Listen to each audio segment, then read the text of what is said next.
ನಮಸ್ಕಾರ ಆತ್ಮೀಯ ವೀಕ್ಷಕರೇ, ಇವತ್ತಿನ ರೀಡಿಂಗಿಗೆ ನಿಮ್ಮೆಲ್ಲರಿಗೂ ಕೂಡ ಸ್ವಾಗತ.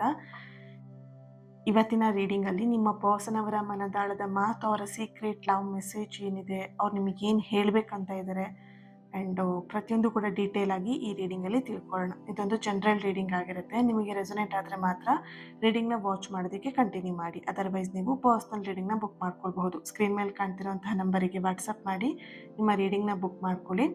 ಹಾಗೆ ಈ ಒಂದು ರೀಡಿಂಗ್ ಎನರ್ಜಿನ ರಿಸೀವ್ ಮಾಡ್ಕೊಳ್ಳೋದಕ್ಕೆ ಪ್ರತಿಯೊಬ್ಬರು ಕೂಡ 333 ಅಂತ ಹೇಳಿಬಿಟ್ಟು ರೆಡ್ ಹಾರ್ಟ್ ಮಾರ್ಕ್ ಹಾಕಿ ಎನರ್ಜಿನ ರಿಸೀವ್ ಮಾಡ್ಕೊಳ್ಳಿ. ಓಕೆನಾ? ಸೊ ಈ ರೀಡಿಂಗ್ನ ತುಂಬ ಜನ ಇಷ್ಟಪಡ್ತಿದ್ದೀರಾ, ಪರ್ಸ್ನಲಾಗಿ ಮೆಸೇಜ್ ಮಾಡಿ ಕೂಡ ಹೇಳ್ತಾ ಇದ್ರಿ. ಸೊ ಎಸ್, ಥ್ಯಾಂಕ್ ಯು ಈ ರೀಡಿಂಗ್ ನಿಮಗೆ ಇಷ್ಟ ಆಗ್ತಾ ಇರೋದಕ್ಕೆ.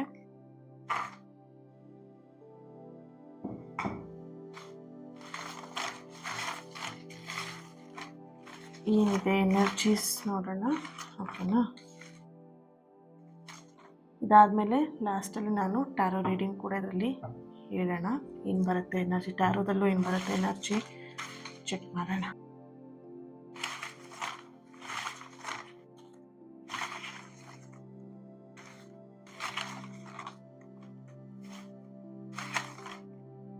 ಓಕೆ, ಫಸ್ಟ್ ಮೆಸೇಜ್ ಏನಿದೆ ಚೆಕ್ ಮಾಡೋಣ. Be happy wherever you are. ನೀವೆಲ್ಲೇ ಇದ್ರೂ ನೀವು ಹ್ಯಾಪಿಯಾಗಿ ಇರಬೇಕು. ನಿಮ್ಮ ಪರ್ಸನ್ ಎನರ್ಜಿ ಹೇಗಿದೆ ಅಂತ ಹೇಳಿದ್ರೆ, ಅವರಿಗೆ ನಿಮ್ಮ ಸಂತೋಷ, ನಿಮ್ಮ ಖುಷಿ ಅವ್ರಿಗೆ ತುಂಬಾ ಇಂಪಾರ್ಟೆಂಟ್. ಓಕೆನಾ? ನೀನು ಎಲ್ಲಾದರೂ ಇರು, ನಿನ್ನ ಜೊತೆಗೆ ಇಲ್ಲದೇ ಇದ್ರೂ ಪರವಾಗಿಲ್ಲ, ನೀನು ಎಲ್ಲಾದರೂ ಖುಷಿಯಾಗುವಂತಹ ಸ್ಥಳದಲ್ಲಿ ನೀನು ಇರ್ತೀಯ, ಅಥವಾ ನೀನು ಎಲ್ಲೇ ಇದ್ರೂ ಕೂಡ ನೀನು ಖುಷಿಯಾಗಿರು ಅನ್ನೋಂಥ ಒಂದು ಎನರ್ಜಿ ನಿಮ್ಮ ಪರ್ಸನಲ್ಲಿ ಇದೆ.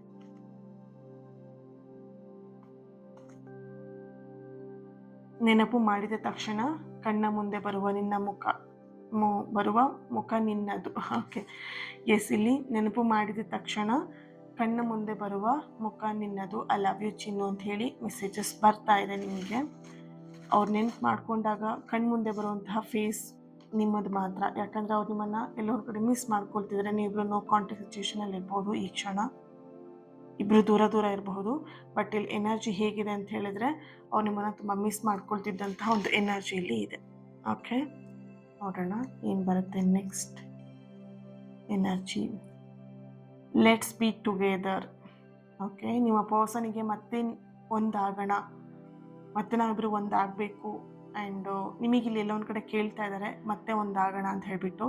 ಸೊ ಇಲ್ಲಿ ನೀವು ಅವ್ರ ಮೇಲೆ ಕೋಪ ಮಾಡಿಕೊಂಡು ಅಥವಾ ಅವ್ರ ಮೇಲೆ ಸಿಟ್ಟು ಮಾಡಿಕೊಂಡು ದೂರ ಇರಬಹುದು, ಅಥವಾ ಅವರು ನೀವೆಲ್ಲ ಒಂದು ಕಡೆ ಸ್ವಲ್ಪ ಇಗ್ನೋರ್ ಮಾಡ್ತಿದ್ದೀರ ನೀವೇನೆ, ಅಥವಾ ನಿಮ್ಮ ಪರ್ಸನ್ ನಿಮ್ಮನ್ನು ಇಗ್ನೋರ್ ಮಾಡ್ತಿರಬಹುದು. ಇಲ್ಲಿ ಎರಡು ಎನರ್ಜಿ ಕೂಡ ಇದೆ. ಓಕೆನಾ? ಸೊ ಹಾಗಾಗಿ ಲೆಟ್ಸ್ ಬಿ ಟುಗೆದರ್ ಅಂತ ಹೇಳ್ತಾ ಇದ್ದಾರೆ. ಆಗಿದ್ದೆಲ್ಲ ವಿಷಯಗಳು ಆಗೋಗಿದೆ, ಬಟ್ ಅದನ್ನು ಯಾವುದನ್ನು ಮನಸ್ಸಲ್ಲಿ ಇಟ್ಕೊಳ್ಬೇಡ, ನೆಕ್ಸ್ಟ್ ನಾವು ಒಂದಾಗೋಣ ಅನ್ನೋಂತಹ ಒಂದು ಎನರ್ಜಿ ಇಲ್ಲಿ ಬರ್ತಾ ಇದೆ. ಓಕೆ,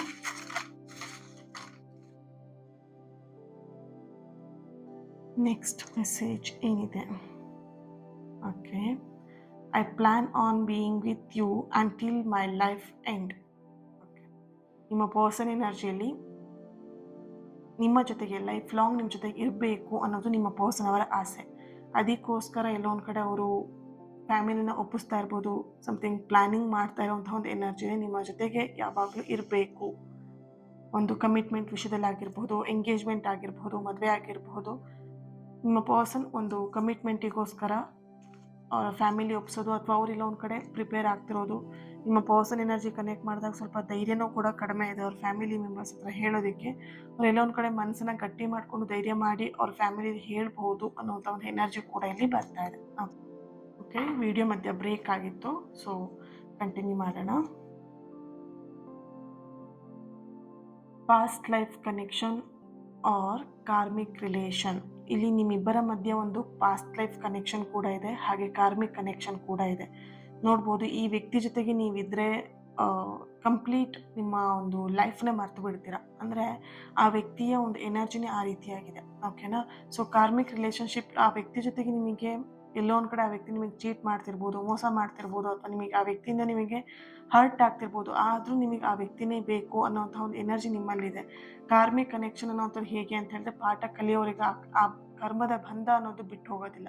ಓಕೆ, ಆ ವ್ಯಕ್ತಿ ನಿಮಗೆ ಪಾಠ ಕಲಿಸ್ಬೋದು ಅಥವಾ ನೀವು ಅವ್ರಿಗೆ ಪಾಠ ಕಲಿಸ್ಬೋದು. ಬಟ್ ಆ ಪಾಠ ಕಂಪ್ಲೀಟ್ ಆಗೋವರೆಗೆ, ಆ ಲೆಸನ್ ಪೂರ್ತಿ ಕಲಿಯೋವರೆಗೆ ಆ ಕರ್ಮದ ಸಂಬಂಧ ಇನ್ನೂ ಕೂಡ ಇರುತ್ತೆ. ಆ ಪೇಯ್ನ್ ಹೇಗಂತ ಹೇಳಿದ್ರೆ, ಆ ವ್ಯಕ್ತಿ ಏನೇ ನೋವು ಕೊಟ್ಟರು ಅದನ್ನು ನೀವು ತೊಗೊಳ್ಲೇಬೇಕು, ನೀವೇನೇ ನೋವು ಕೊಟ್ಟರು ಆ ವ್ಯಕ್ತಿ ತೊಗೊಳ್ಲೇಬೇಕು. ಓಕೆ, ಸೊ ಕಾರ್ಮಿಕ್ ರಿಲೇಷನ್ಶಿಪ್ ಅಂತ ಇಲ್ಲಿ ಬರ್ತಿದೆ. ಕೆಲವೊಬ್ರದ್ದು ಎನರ್ಜಿಲಿ ಪಾಸ್ಟ್ ಲೈಫ್ ಕನೆಕ್ಷನ್ ಕೂಡ ಇದೆ. ಸೊ ಈ ವ್ಯಕ್ತಿ ನಿಮ್ಮ ಲೈಫಿಗೆ ಬರೋದಕ್ಕೆ ಒಂದು ಪಾಸ್ಟ್ ಲೈಫಿನ ಒಂದು ಕನೆಕ್ಷನ್, ಆ ಸೋಲ್ ಕನೆಕ್ಷನ್ ಇದೆ. ಹಾಗಾಗಿ ಈ ವ್ಯಕ್ತಿ ನಿಮಗೆ ಸಿಕ್ಕಿರುವಂತಹ ಒಂದು ಎನರ್ಜಿ ಇದೆ. ಇಲ್ಲಿ ನೋಡ್ಬೋದು, ನಿಮ್ಮ ಜೊತೆಗೆ ಆ ವ್ಯಕ್ತಿ ಮಾತಾಡಬೇಕಿದ್ರೆ ಅಥವಾ ಆ ವ್ಯಕ್ತಿ ಜೊತೆಗೆ ನೀವು ಇದ್ದಾಗ ನಿಮಗೆ ಅನ್ಸುತ್ತೆ, ಇದೆಲ್ಲೋ ಒಂದು ಕಡೆ ಈ ವ್ಯಕ್ತಿ ಜೊತೆಗೆ ನಾನು ಮಾತಾಡಿದ್ದೀನಿ, ಈ ವ್ಯಕ್ತಿ ನನಗೆ ತುಂಬ ಕ್ಲೋಸ್ ಆಗಿದ್ದಾರೆ, ಮುಂಚೆಯಿಂದನೂ ತುಂಬ ಪರಿಚಯ ಅನ್ನೋ ಥರ ನೀವೀಗ ಆ ಫೀಲ್ನ ಮಾಡ್ತೀರಾ. ಓಕೆ,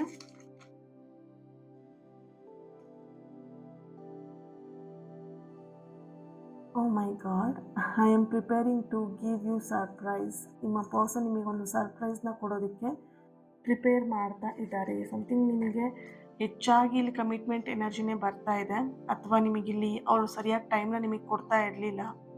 ಅವರು ಕೆಲಸದಲ್ಲಿ ತುಂಬ ಬ್ಯುಸಿಯಾಗಿದ್ದರು. ಅವರು ವರ್ಕ್ ಅಂತ ಹೇಳಿ, ಅವ್ರ ಫ್ಯಾಮಿಲಿ ಅಂತ ಹೇಳಿ, ಅವ್ರ ಕೆಲಸ ಅಂತ ಹೇಳಿಬಿಟ್ಟು ಅವ್ರು ಯಾವಾಗಲೂ ಬ್ಯುಸಿ ಅಂತ ಹೇಳಿಬಿಟ್ಟು ಅವ್ರ ಲೈಫಲ್ಲಿ ಅವ್ರು ಬ್ಯುಸಿ ಆಗಿಬಿಟ್ಟಿದ್ರು. ಓಕೆನಾ, ಸೊ ನಿಮ್ಮನ್ನೆಲ್ಲೋ ಒಂದು ಕಡೆ ಅವ್ರು ಇಗ್ನೋರ್ ಮಾಡಿರ್ಬೋದು, ನೆಗ್ಲೆಕ್ಟ್ ಮಾಡಿರ್ಬೋದು, ನಿಮ್ಮನ್ನು ಅವರು ಸರಿಯಾಗಿ ವ್ಯಾಲ್ಯೂ ಮಾಡ್ದೇನೆ ನಿಮ್ಮಿಂದ ದೂರ ಎದ್ದಿರಬಹುದು. ಬಟ್ ಈಗ ಅವ್ರಿಗೆ ಅರ್ಥ ಆಗ್ತಿದೆ, ನಿಮಗೆ ಸರಿಯಾಗಿರುವಂತಹ ಟೈಮ್ನ ಕೊಡಬೇಕಾಗಿತ್ತು, ನಿಮಗೆ ಟೈಮ್ ಕೊಟ್ಟಿಲ್ಲ ಸರಿಯಾಗಿ ಅನ್ನೋವಂಥದ್ದು ಅವರಿಗೆಲ್ಲ ಒಂದು ಕಡೆ ಗಿಲ್ಟಿ ಫೀಲ್ ಕಾಡ್ತಾ ಇದೆ. ಓಕೆ, ಸೊ ಯಾವಾಗ ನೀವು ಮೆಸೇಜ್ ಮಾಡಿದ್ರು, ಯಾವಾಗ ನೀವು ಕಾಲ್ ಮಾಡಿದ್ರೆ ನಾನು ಬ್ಯುಸಿ ಇದ್ದೀನಿ, ನಾನು ಆಮೇಲೆ ಸಿಗ್ತೀನಿ, ಆಮೇಲೆ ಮಾತಾಡ್ತೀನಿ, ನಾನು ಇವಾಗ ಬ್ಯುಸಿ ಇದ್ದೀನಿ, ಇವಾಗ ಮಾತಾಡೋದಕ್ಕಾಗಲ್ಲ, ಈ ಥರದೇ ವಿಷಯಗಳನ್ನು ನಿಮ್ಮ ಪರ್ಸನ್ ಬಾಯಲ್ಲಿ ಬರ್ತಾ ಇತ್ತು. ಸೊ ಇವಾಗ ಅವರಿಗೆಲ್ಲ ಒಂದು ಕಡೆ ಅದು ರಿಯಲೈಸೇಷನ್ ಆಗಿ ನಿಮ್ಮನ್ನು ಖುಷಿ ಪಡಿಸೋಕ್ಕೋಸ್ಕರ ಸಮಥಿಂಗ್ ಏನೋ ಒಂದು ಸರ್ಪ್ರೈಸ್ ಗಿಫ್ಟ್ ಇರ್ಬೋದು, ಪ್ಲ್ಯಾನಿಂಗ್, ಹೊರಗಡೆ ಟ್ರಾವೆಲ್ ಇರ್ಬೋದು, ಸಮಥಿಂಗ್ ಪ್ಲ್ಯಾನಿಂಗ್ ಏನೋ ಮಾಡ್ತಾ ಇದ್ದಾರೆ. Okay, you are so handsome. ನೀವು ತುಂಬ ಚೆನ್ನಾಗಿದ್ದೀರಾ, ಹ್ಯಾಂಡ್ಸಮ್ ಆಗಿದ್ದೀರಾ ಅನ್ನೋಂಥ ಒಂದು ಎನರ್ಜಿ ಇದೆ. ಇಲ್ಲಿ ಹುಡುಗಿ ಆಗಿದ್ರೂ ಕೂಡ ನೀವು ಕೂಡ ಅಂದ್ಕೊಳ್ಬೋದು, ನೀವು ತುಂಬ ಚೆನ್ನಾಗಿದ್ದೀರಾ. ಓಕೆ, ನಿಮ್ಮ ಪರ್ಸನ್ನಿಂದ ಬರ್ತಿರೋಂತಹ ಒಂದು ಸೀಕ್ರೆಟ್ ಮೆಸೇಜ್ ಇದಾಗಿದೆ. Okay, I am waiting to your call and message. ನೋಡ್ಬೋದು, ಇವಾಗ ಅವರಿಗೆ ಕ್ಲಿಯರ್ ಆಗಿ ಅರ್ಥ ಆಗಿರುವಂಥದ್ದು ನಿಮ್ಮ ಕಾಲ್, ನಿಮ್ಮ ಮೆಸೇಜ್, ನಿಮ್ಮ ಒಂದು ಮಾತು ಎಷ್ಟು ಅವರಿಗೆ ಇಂಪಾರ್ಟೆಂಟ್ ಇದೆ ಅವರ ಲೈಫಲ್ಲಿ ಅಂತ ಹೇಳಿಬಿಟ್ಟು ಈಗ ಅವ್ರಿಗೆ ಅರ್ಥ ಆಗ್ತಿದೆ. ಈಗ ನಿಮ್ಮ ಕಾಲ್ ಮೆಸೇಜಿಗೆ ಅವ್ರು ಇಲ್ಲಿ ವೆಯ್ಟ್ ಮಾಡ್ತಿದ್ದಾರೆ. ಇಲ್ಲಿ ಅವರು ಯಾವಾಗ ನಿಮ್ಮನ್ನು ನೆಗ್ಲೆಕ್ಟ್ ಮಾಡೋಕ್ಕೆ ಶುರು ಮಾಡಿದ್ರು, ಇಗ್ನೋರ್ ಮಾಡೋದಕ್ಕೆ ಶುರು ಮಾಡಿದ್ರು, ಆವಾಗ ನಿಮಗೆಲ್ಲೋ ಒಂದು ಕಡೆ ಅನಿಸಿದೆ, ಈ ವ್ಯಕ್ತಿ ಜೊತೆಗೆ ನಾನು ಕಾಂಟ್ಯಾಕ್ಟಲ್ಲಿ ಇರೋದು ಬೇಡ, ಬಿಟ್ಬಿಡೋಣ, ಸುಮ್ಮನೆ ನನ್ನಷ್ಟಕ್ಕೆ ನಾನು ಇರೋಣ, ಆ ವ್ಯಕ್ತಿ ಯಾವಾಗ ಬರ್ತಾರೋ ಅವಾಗ ನಾನು ಮಾತಾಡ್ಸೋಣ ಅನ್ನೋಂತಹ ಒಂದು ಎನರ್ಜಿ ನಿಮ್ಮಲ್ಲಿದೆ. ಸೊ ಎಸ್, ಇಲ್ಲಿ ನಿಮ್ಮ ಪರ್ಸನ್ ನಿಮ್ಮ ಕಾಲ್ ಮೆಸೇಜಿಗೋಸ್ಕರ ವೆಯ್ಟ್ ಮಾಡ್ತಾ ಇದ್ದಾರೆ ಅನ್ನೋಂತಹ ಒಂದು ಎನರ್ಜಿ ಇದೆ. Okay,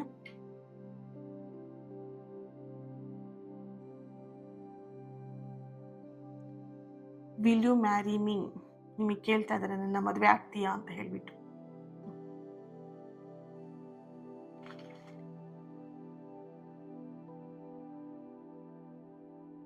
let's be together 2 times ಬಂದಿದೆ. ಸೊ ಎಲ್ಲೋ ಒಂದು ಕಡೆ ಒಂದು ನ್ಯೂ ಬಿಗಿನಿಂಗ್, ಒಂದು ಯೂನಿಯನ್ ಅನ್ನೋದಕ್ಕಿಂತ ಹೆಚ್ಚಾಗಿ ಒಂದು ನ್ಯೂ ಬಿಗಿನಿಂಗ್ ಅನ್ನೋಂಥದ್ದು, ಯೂನಿಯನ್ ಅನ್ನೋಂಥ ಒಂದು ಎನರ್ಜಿಯಲ್ಲಿ ತುಂಬ ಸ್ಟ್ರಾಂಗ್ ಆಗಿ ಬರ್ತಾ ಇದೆ. ಓಕೆ, ಲೆಟ್ಸ್ ಬಿ ಟುಗೆದರ್ 2 ಸಲ ಮೆಸೇಜ್ ಇಲ್ಲಿ ಬಂದಿದೆ. ಬಟ್ ಇಲ್ಲಿ ಎನರ್ಜಿ ತುಂಬ ಹೈ ಎನರ್ಜಿ ಇರುವಂಥದ್ದು. ಅವ್ರು ನಿಮ್ಮನ್ನು ತುಂಬ ಮಿಸ್ ಮಾಡ್ಕೊಳ್ತಿದ್ದಾರೆ, ಕಂಪ್ಲೀಟ್ಲಿ ನಿಮ್ಮನ್ನು ಮಿಸ್ ಮಾಡ್ಕೊಳ್ತಿದ್ದಾರೆ. ಮತ್ತೆ ನಿಮ್ಮ ಜೊತೆಗೆ ಕಾಂಟ್ಯಾಕ್ಟಲ್ಲಿ ಬರಬೇಕು, ನಿಮ್ಮನ್ನು ಮತ್ತೆ ಭೇಟಿ ಮಾಡಬೇಕು, ಮತ್ತೆ ಈ ರಿಲೇಷನ್ನ ಕಂಟಿನ್ಯೂ ಮಾಡಬೇಕು ಅನ್ನುವಂತಹ ಒಂದು ಎನರ್ಜಿಲಿ ಬರ್ತಿದೆ. ನಿಮ್ಮ ವ್ಯಾಲ್ಯೂ ಆಗಿರ್ಬೋದು, ನಿಮ್ಮ ಒಂದು ಟೈಮ್ನ ಈಗ ಅವ್ರಿಗೆ ಅರ್ಥ ಮಾಡ್ಕೊಳ್ತಾ ಇದ್ದಾರೆ, ಅರ್ಥ ಆಗ್ತಾ ಇದೆ ಕೂಡ. ಓಕೆ, ಒಂದು ಮೆಸೇಜ್ನ ತೆಗಿತೀನಿ. I want to talk please unblock me.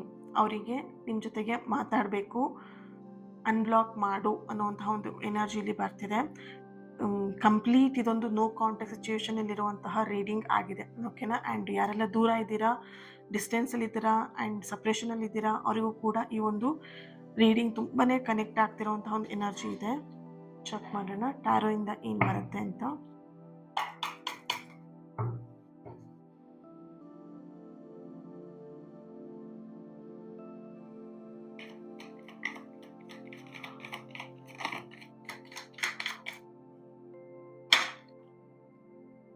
Okay, hang man. Okay, okay, devil card ಬರ್ತಿದೆ. ಹಾಗೆಯೇ ಇಲ್ಲಿ ನೋಡ್ಬೋದು 9 ಆಫ್ ವ್ಯಾಂಡ್ಸ್ ಬರ್ತಿದೆ. ಅವ್ರಿಗೆ ತುಂಬಾ ಪಶ್ಚಾತ್ತಾಪ, ಅವರು ಮಾಡಿದಂತಹ ಕೆಲವೊಂದಷ್ಟು ವಿಷಯಗಳಿಗೆ ಅವರು ತುಂಬ ಪಶ್ಚಾತ್ತಾಪ ಪಡ್ತಾ ಇದ್ದಾರೆ. ಸರಿಯಾದ ಟೈಮಿಗೆ ಮಾತಾಡಿಸ್ಲಿಲ್ಲ, ಸರಿಯಾದ ಟೈಮಿಗೆ ಸಮಯವನ್ನು ಕೊಟ್ಟಿಲ್ಲ, ಸರಿಯಾದ ಟೈಮಿಗೆ ಕಮಿಟ್ಮೆಂಟ್ ಕೊಟ್ಟಿಲ್ಲ. ಇಲ್ಲಿ ನೋಡ್ಬೋದು ಕಿಂಗ್ ಆಫ್ ಕಪ್ಸ್. ಇವಾಗ ಅವರಿಗೆಲ್ಲ ರಿಯಲೈಸೇಷನ್ ಆಗ್ತಿರೋವಂಥದ್ದು. ಎಷ್ಟು ಚೆನ್ನಾಗಿ ಬಂದಿದೆ ನೋಡಿ card, king of cups and queen of cups. Okay, so ಅವ್ರಿಗೆ ಇವಾಗ ರಿಯಲೈಸೇಷನ್ ಆಗಿರುವಂತಹ ಒಂದು ಎನರ್ಜಿ ಇದೆ. ಓಕೆನಾ, ಸೊ ಹೇಗೆ ಅಂತ ಹೇಳಿದ್ರೆ, ಒಂದು ಪುಟ್ಟ ಹುಡುಗ ಇರ್ತಾನೆ, ಚಿಕ್ಕ ಹುಡುಗ. ಓಕೆನಾ, ಒಂದಿನ ಶಾಲೆಯಿಂದ ಮನೆಗೆ ಬಂದ ತಕ್ಷಣ ಆ ಪುಟ್ಟ ಹುಡುಗ ಏನು ಮಾಡ್ತಾನೆ ಅಂತ ಹೇಳಿದ್ರೆ, ಅಪ್ಪನ ಹತ್ರ ಹೋಗ್ಬಿಟ್ಟು ಹೇಳ್ತಾನೆ, ಅಪ್ಪ ನಿನ್ನ ಸ್ಯಾಲ್ರಿ ಎಷ್ಟು, ಒಂದು ದಿನದ ಸ್ಯಾಲ್ರಿ ಎಷ್ಟು ನಿಂದು ಅಂತ ಹೇಳ್ಬಿಟ್ಟು ಕೇಳ್ತಾನೆ. ಅಪ್ಪಂಗೆ ಸಿಟ್ಟು ಬರುತ್ತೆ, ಇವನೇನು ಚಿಕ್ಕ ಹುಡುಗ ನನ್ನ ಹತ್ರ ಬಂದ್ಬಿಟ್ಟು ನಿನ್ನ ಸ್ಯಾಲ್ರಿ ಎಷ್ಟು ಅಂತ ಕೇಳ್ತಾನಲ್ಲ ಅಂತ ಹೇಳ್ಬಿಟ್ಟು ಸಿಟ್ಟು ಮಾಡ್ಕೊಂಡು ಏನು ಮಾಡ್ತಾನೆ, ನಿಂಗೆ ಯಾಕೆ ಓದಲ್ಲ, ನಿನ್ನ ಕೆಲಸ ನೀನು ಮಾಡ್ಕೊ, ಓದ್ಕೊ ಹೋಗು ಅಂತ, ಆಟಾಡ್ಕೊ ಹೋಗು ಅಂತ ಹೇಳ್ಬಿಟ್ಟು ಬೈತಾರೆ. ಆ ಹುಡುಗನಿಗೆ ಬೇಜಾರಾಗುತ್ತೆ, ಮತ್ತೆ ಬಂದು ಕೇಳ್ತಾನೆ, ಅಪ್ಪ ಪ್ಲೀಸ್ ಅಪ್ಪ ಹೇಳಪ್ಪ, ನಿನ್ನ ಒಂದಿನ ಸ್ಯಾಲ್ರಿ ಎಷ್ಟು ಅಂತ ಹೇಳಪ್ಪ ಅಂತ ಹೇಳ್ಬಿಟ್ಟು ಹೇಳ್ತಾನೆ. ಹೇಳಲ್ಲ ಕಣೋ, ಯಾಕೋ ಅದೆಲ್ಲ ನಿಂಗೆ ಕಿತಾಪತಿ ವಿಷಯ, ಸುಮ್ಮನೆ ಹೋಗು ಅಂತ ಹೇಳ್ಬಿಟ್ಟು ಮತ್ತೆ ಹೆದರಿಸ್ತಾರೆ, ಗದರಿಸ್ತಾರೆ. ಮತ್ತೆ ಓಡ್ ಬರ್ತಾನೆ, ಮತ್ತೆ ಕೇಳ್ತಾನೆ, ಮತ್ತೆ ರಿಪೀಟಾಗಿ ಕೇಳ್ತಾನೆ ಇರ್ತಾನೆ, ಅಪ್ಪ ಪ್ಲೀಸ್ ಅಪ್ಪ ಹೇಳಪ್ಪ, ಪ್ಲೀಸ್ ಹೇಳು ಹೇಳು ಹೇಳು ಅಂತ ಹೇಳ್ಬಿಟ್ಟು. ಕೊನೆಗೆ ಅವ್ರ ಅಪ್ಪನಿಗೆ ಅನ್ಸುತ್ತೆ, ಯಾಕೆ ಮಗು ಇಷ್ಟೊಂದು ಹಠ ಮಾಡುತ್ತಲ್ಲ, ಆಯಿತು ಹೇಳೋಣ ಅಂತ ಹೇಳ್ಬಿಟ್ಟು ಹೇಳ್ತಾರೆ. ಆಗ ಅವರಪ್ಪ ಹೇಳ್ತಾರೆ, ಒಂದು ದಿನದ ಸ್ಯಾಲ್ರಿ ನಂದು 500 ರುಪೀಸ್ ಅಂತ ಹೇಳ್ಬಿಟ್ಟು ಹೇಳ್ತಾರೆ. ಸೊ ಅವಾಗ ಅವನಿಗೆ ಮಗನಿಗೆ ಗೊತ್ತಾಗುತ್ತೆ 500 ರುಪೀಸ್ ಅಂತ ಹೇಳ್ಬಿಟ್ಟು, ಗುಡುಗುಡು ಅಂತ ಹೇಳ್ಬಿಟ್ಟು ಅವನ ರೂಮಿಗೆ ಓಡೋಗ್ತಾನೆ. ಓಡೋಗ್ಬಿಟ್ಟು ಅವನು 1 ರೂಪಾಯಿನೂ ಕೂಡಿಟ್ಟಂತಹ ಒಂದು ಅವನ ಡಬ್ಬಿ ಏನಿರುತ್ತೆ, ಕೂಡಿಟ್ಟಂತಹ ದುಡ್ಡಿನ ಡಬ್ಬಿ ಏನಿರುತ್ತೆ ಅದನ್ನು ಹೊಡೆದಾಕ್ಬಿಟ್ಟು ಲೆಕ್ಕ ಮಾಡೋಕ್ಕೆ ಶುರು ಮಾಡ್ತಾನೆ, ಎಷ್ಟು ರೂಪಾಯಿ ಇದೆ ಅಂತ ಹೇಳ್ಬಿಟ್ಟು. ಅದರಲ್ಲಿ 250 ರೂಪಾಯಿ ಸಿಗುತ್ತೆ. ಅದನ್ನ ಇಟ್ಕೊಂಡು ಓಡ್ಬರ್ತಾನೆ ಅಪ್ಪನ ಹತ್ರ, ಅಪ್ಪ ಇದರಲ್ಲಿ 250 ರೂಪಾಯಿ ಇದೆ, ನಂಗೆ ಇನ್ನೊಂದು 250 ರೂಪಾಯಿ ಕೊಡು ಅಂತ ಹೇಳ್ಬಿಟ್ಟು ಹೇಳ್ತಾನೆ. ಅಪ್ಪಂಗೆ ಸಿಟ್ಟು ಬರುತ್ತೆ, ಯಾಕೋ ನಿಂಗೆ ದುಡ್ಡು, ಚಿಕ್ಕ ಹುಡುಗ ನಿಂಗೆ ಯಾಕೋ ದುಡ್ಡು, ಅದಲ್ಲ ಏನೊಂದು ಆಟ ಸಾಮಾನು ತೊಗೊಳ್ಬೇಕಾ ಅಥವಾ ಏನಕ್ಕೆ ನಿಂಗೆ ದುಡ್ಡು ಅಂತ ಹೇಳಿ ಹೆದರಿಸ್ತಾರೆ. ಅವ್ನು ಮತ್ತೆ ಹೇಳ್ತಾನೆ, ಇಲ್ಲ ಅಪ್ಪ ನಂಗೇನು ಬೇಡ, ನನ್ನ ಹತ್ರ 250 ರೂಪಾಯಿ ಇದೆ, ನೀನೊಂದು ಇನ್ನೊಂದು 250 ರೂಪಾಯಿ ಕೊಟ್ಟರೆ ಅದೆರಡನ್ನೂ ಸೇರಿಸ್ಬಿಟ್ಟು ನಿಂಗೆ ಕೊಡ್ತೀನಿ ನಾನು, ನಾಳೆ ಒಂದಿನ ನನ್ನ ಜೊತೆಗೆ ಟೈಮ್ ಸ್ಪೆಂಡ್ ಮಾಡ್ತೀಯಾ ಅಂತ ಹೇಳ್ಬಿಟ್ಟು ಕೇಳ್ತಾನೆ. ಅಪ್ಪಂಗೆ ಆಶ್ಚರ್ಯ ಆಗ್ಬಿಡುತ್ತೆ, ಏನಕ್ಕೆ ಈ ಮಗ ಹಿಂಗೆ ಹೇಳ್ತಿದ್ದಾನೆ ಅಂತ ಹೇಳ್ಬಿಟ್ಟು. ತುಂಬ ಅವನಿಗೆ ಬೇಜಾರಾಗತ್ತೆ ಅಪ್ಪಂಗೆ. ಕೇಳ್ತಾನೆ, ಯಾಕೋ ಮಗ ಹಿಂಗೆ ಹೇಳ್ತಿದ್ಯಾ ಅಂತ ಹೇಳ್ಬಿಟ್ಟು. ಆ ಮಗು ಹೇಳುತ್ತೆ, ನಿನ್ನ ಜೊತೆಗೆ ಊಟ ಮಾಡ್ತೇನೆ, ನಿನ್ನ ಜೊತೆಗೆ ಮಾತಾಡ್ತೇನೆ, ತುಂಬ ದಿನ ಆಯ್ತಪ್ಪ, ನನಗೆ ಒಂದಿನ ನಂಗೆ ಟೈಮ್ ಕೊಡು, ನಿನಗೆ ಒಂದಿನ ಸ್ಯಾಲ್ರಿ ನಾನು ನಿನಗೆ ಕೊಡ್ತೀನಿ ಬೇಕಿದ್ರೆ ಅಂತ ಹೇಳ್ಬಿಟ್ಟು ಹೇಳ್ತಾನೆ. ಅಪ್ಪನಿಗೆ ಎಮೋಷ್ನಲ್ ಆಗಿಬಿಟ್ಟು ಅವಾಗ ಅವನಿಗೆ ಅರ್ಥ ಆಗುತ್ತೆ, ಇಲ್ಲಿ ಮಗನಿಗೆ ಬೇಕಾಗಿರೋದು ಹಣ ಅಲ್ಲ, ತಂದೆಯ ಸಮಯ, ಆ ಪ್ರೀತಿ ಅನ್ನೋದು ಮಗನಿಗೆ ಬೇಕಾಗಿದೆ ಅಂತ ಹೇಳ್ಬಿಟ್ಟು. ಓಕೆ, ಇಲ್ಲಿ ಜೀವನದಲ್ಲಿ ಕೆಲವೊಬ್ರು ಹಾಗೇನೆ ನೋಡ್ಬೋದು. ಇಲ್ಲಿ ದ ಡೆವಿಲ್ ಕಾರ್ಡ್ ಎನರ್ಜಿ ಇದೆ, ಹಾಗೆಯೇ 9 ಆಫ್ ಸಾರ್ಟ್ಸ್ ಇದೆ, ಹ್ಯಾಂಗ್ ಮ್ಯಾನ್ ಇದೆ. ಓಕೆ, ಸೊ ಇಲ್ಲಿ ನಿಮ್ಮ ಪರ್ಸನ್ ಎನರ್ಜಿಲಿ ಬರ್ತಿರೋವಂಥದ್ದು ಏನು ಅಂತ ಹೇಳಿದ್ರೆ, ಅವ್ರಿಗೆ ಇವಾಗ ರಿಯಲೈಸೇಷನ್ ಆಗ್ತಾ ಇದೆ, ಇಲ್ಲಿ ದುಡ್ಡು ಅಥವಾ ಬಿಸ್ನೆಸ್ ಅಥವಾ ಮನಿ ಅಥವಾ ಅವ್ರ ಕೆಲಸ ಅನ್ನೋದಕ್ಕಿಂತ ಹೆಚ್ಚಾಗಿ ಪ್ರೀತಿನೂ ಕೂಡ ಇಂಪಾರ್ಟೆಂಟ್ ಆಗಿರುತ್ತೆ ಲೈಫಲ್ಲಿ, ವ್ಯಕ್ತಿ ಕೂಡ ಇಂಪಾರ್ಟೆಂಟ್ ಆಗಿರ್ತಾರೆ ಲೈಫಲ್ಲಿ ಅನ್ನುವಂಥದ್ದು. ಓಕೆ, ಇಲ್ಲಿ ಲೈಫಲ್ಲಿ ಹೇಗೆ ಅಂತ ಹೇಳಿದ್ರೆ, ಇಲ್ಲಿ ಕರೆಂಟ್ ಎನರ್ಜಿಲೂ ಕೂಡ, ನಿಮ್ಮ ಪರ್ಸನ್ ಎನರ್ಜಿಲೂ ಕೂಡ ತುಂಬ ಪಶ್ಚಾತ್ತಾಪದ ಒಂದು ಎನರ್ಜಿ ಇದೆ. ಅಂದರೆ ಅವರು ಸರಿಯಾದ ಟೈಮಲ್ಲಿ ಏನೂ ಕೂಡ ನಿಮಗೆ ಅವರು ವ್ಯಾಲ್ಯೂನ ಮಾಡಿಲ್ಲ. ಸೊ ಅದಕ್ಕೆ ಅವ್ರಿಗೆ ಇಲ್ಲಿ ತುಂಬ ಗಿಲ್ಟಿ ಫೀಲ್ ಕಾಡ್ತಿದೆ. ನೋಡ್ಬೋದು ಇಲ್ಲಿ ಎಷ್ಟು ಅವರಿಗೆ ಲೆಟ್ಸ್ ಬಿ ಟುಗೆದರ್ ಅನ್ನೋಂಥದ್ದಾಗಿರಲಿ, ಅಥವಾ ನಿನ್ನ ಜೊತೆಗೆ ಮಾತಾಡಬೇಕು ಅಂತ ಹೇಳೋದಾಗಿರಲಿ, ನಿನ್ನ ಕಾಲಿಗೋಸ್ಕರ ನಾನು ವೆಯ್ಟ್ ಮಾಡ್ತೀನಿ ಅಂತ ಹೇಳೋದಾಗಿರಲಿ. ಓಕೆ, ಸೊ ಇವಾಗ ಅವರಿಗೆ ರಿಯಲೈಸೇಷನ್ ಆಗ್ತಾ ಇರೋವಂಥ ಒಂದು ಎನರ್ಜಿ ಇದೆ. ನಿಮ್ಮ ಜೀವನದಲ್ಲಿ ಹೇಗೆ ಅಂತ ಹೇಳಿದ್ರೆ, ನಿಮ್ಮನ್ನು ನಿಜವಾಗ್ಲೂ ಪ್ರೀತಿ ಮಾಡುವಂತಹ ವ್ಯಕ್ತಿ ಇದ್ದಾರೆ ಅಂತ ಹೇಳಿದ್ರೆ, ಅವರಿಗೆ ಒಂದಷ್ಟು ಸಮಯವನ್ನು ಕೊಡೋದು, ಅವ್ರ ಜೊತೆಗೆ ಸಮಯವನ್ನು ಕಳೆಯುವಂಥದ್ದು ತುಂಬಾ ಇಂಪಾರ್ಟೆಂಟ್ ಆಗಿರುತ್ತೆ. ನಿಮಗಾಗಿರ್ಬೋದು, ನಿಮ್ಮ ಪರ್ಸನಿಗಾಗಿರ್ಬೋದು. ಓಕೆನಾ, ಸೊ ಇಲ್ಲಿ ಹಣ ಆಗಿರಬಹುದು ಅಥವಾ ಸಂಪತ್ತಾಗಿರ್ಬೋದು, ಅದನ್ನು ಯಾವಾಗ ಬೇಕಿದ್ರೂ ಗಳಿಸ್ಬೋದು. ಇವತ್ತಿಲ್ಲ ಅಂತ ಹೇಳಿದ್ರು ನಾಳೆ ಒಂದಿನ ಕೆಲಸಕ್ಕೆ ಹೋದ್ರೆ ಆ ದುಡ್ಡು ಸಿಕ್ಕೇ ಸಿಗುತ್ತೆ, ನಾಳೆ ಕೆಲಸ ಮಾಡಿದ್ರೆ ದುಡ್ಡು ಸಿಕ್ಕೇ ಸಿಗುತ್ತೆ. ಆದರೆ ಕಳೆದು ಹೋದಂತಹ ಸಮಯ ಇದೆಯಲ್ವಾ, ಆ ಕ್ಷಣ ಇದೆಯಲ್ಲ, ಯಾವತ್ತೂ ಕೂಡ ಸಿಗಲ್ಲ. ಅದಕ್ಕೆ ನೀವು ಕೋಟಿ ಕೊಡ್ತೀನಿ ಅಂತ ಹೇಳಿದ್ರು ಕೂಡ ಆ ಸಮಯ ಅನ್ನೋದು ಸಿಗೋದಿಲ್ಲ ಅಲ್ವಾ. ಇನ್ನು ಖರೀದಿ ಮಾಡ್ತೀನಿ ಸಮಯನ ಅಂತ ಹೇಳಿದ್ರು ಕೂಡ ಸಿಗೋದಿಲ್ಲ ಅದು ಅಲ್ವಾ. ಸೊ ಹಾಗೇನೆ ಇಲ್ಲಿ ನಿಮ್ಮ ಎನರ್ಜಿಲಿ ಬರ್ತಿರೋದು, ಹಾಗೆ ನಿಮ್ಮ ಪರ್ಸನ್ ಎನರ್ಜಿಲಿ ಬರ್ತಿರೋದು, ಲೆಟ್ಸ್ ಬಿ ಟುಗೆದರ್ ಅಂತ ಹೇಳಿ 2 ಸಲ ಮೆಸೇಜ್ ಬಂದಿದೆ. ಅವರ ಪಶ್ಚಾತ್ತಾಪದಿಂದ ಹೊರಗೆ ಬಂದು ನಿಮ್ಮನ್ನು ಮತ್ತೆ ಭೇಟಿ ಮಾಡ್ತಾರೆ. ನಿಮ್ಮ ಜೊತೆಗೆ ಮತ್ತೆ ಒಂದು ರೀಯೂನಿಯನ್ ಎನರ್ಜಿ ಇದೆ, ರೀಕನೆಕ್ಟ್ ಆಗುವಂಥ ಒಂದು ಎನರ್ಜಿ ಇದೆ. ಸೊ ಬಿ ಪಾಸಿಟಿವ್, ಖುಷಿಯಾಗಿರಿ. ಎಲ್ಲವೂ ಕೂಡ ಸರಿಯಾಗುತ್ತೆ ಸಮಯ ಬಂದಾಗ. Okay, so thank you so much. God bless you all. ಈ ಒಂದು ರೀಡಿಂಗ್ ನಿಮಗೆ ಕನೆಕ್ಟ್ ಆಗಿದೆ ಅಂತ ಹೇಳಿ ಭಾವಿಸ್ತೀನಿ. ಪ್ರತಿಯೊಬ್ಬರು ಕೂಡ 333 ಅಂತ ಹೇಳಿಬಿಟ್ಟು ರೆಡ್ ಹಾರ್ಟ್ ಮಾರ್ಕ್ ಹಾಕಿ ಎನರ್ಜಿನ ರಿಸೀವ್ ಮಾಡ್ಕೊಳ್ಳಿ. ಹಾಗೆಯೇ ಚಾನೆಲ್ನ ಸಬ್ಸ್ಕ್ರೈಬ್ ಮಾಡಿಕೊಂಡು ನನ್ನ ಜೊತೆಗೆ ಕನೆಕ್ಟ್ ಆಗಿ. ನನ್ನ ಪ್ರತಿನಿತ್ಯದ ಪ್ರಾರ್ಥನೆಯಲ್ಲೂ ನೀವು ನನ್ನ ಜೊತೆಯಾಗಿರ್ತೀರಾ. ಹಾಗೆಯೇ ನನ್ನ ಹೀಲಿಂಗ್ ಎನರ್ಜಿ ಕೂಡ ನಿಮಗೆ ಸಿಗತ್ತೆ. ಓಕೆ, ಸೊ ಈ ಒಂದು ರೀಡಿಂಗ್ ಯಾರ ಹತ್ರ ಶೇರ್ ಮಾಡ್ಕೊಳ್ಬೇಕಂತ ಅನ್ಸುತ್ತೆ ಅವ್ರ ಹತ್ರ ಶೇರ್ ಮಾಡ್ಕೊಳ್ಳಿ, ಲೈಕ್ ಮಾಡಿ. ಇವತ್ತಿನ ದಿನ ಯಾರು ಬರ್ತ್ಡೇ ಆ್ಯನಿವರ್ಸರಿನ ಸೆಲೆಬ್ರೇಟ್ ಮಾಡ್ಕೊಳ್ತಿದ್ದೀರಾ ನಿಮಗೆಲ್ಲರಿಗೂ ಕೂಡ ಒಳ್ಳೇದಾಗಲಿ. ನಿಮ್ಮ ಸಕಾರಾತ್ಮಕವಾಗಿರುವಂತಹ ಎಲ್ಲ ಆಸೆ ಕನಸುಗಳು ಆದಷ್ಟು ಬೇಗ ನೆರವೇರಲಿ ಅಂತ ಹೇಳಿ ಬ್ಲೆಸ್ ಮಾಡ್ತಾ ಹೀಲ್ ಮಾಡ್ತಾ ಇನ್ನೊಂದು ರೀಡಿಂಗಲ್ಲಿ ನಾನು ಸಿಗ್ತೀನಿ. ಅಲ್ಲಿವರೆಗೆ take care and God bless you all. Thank you so much.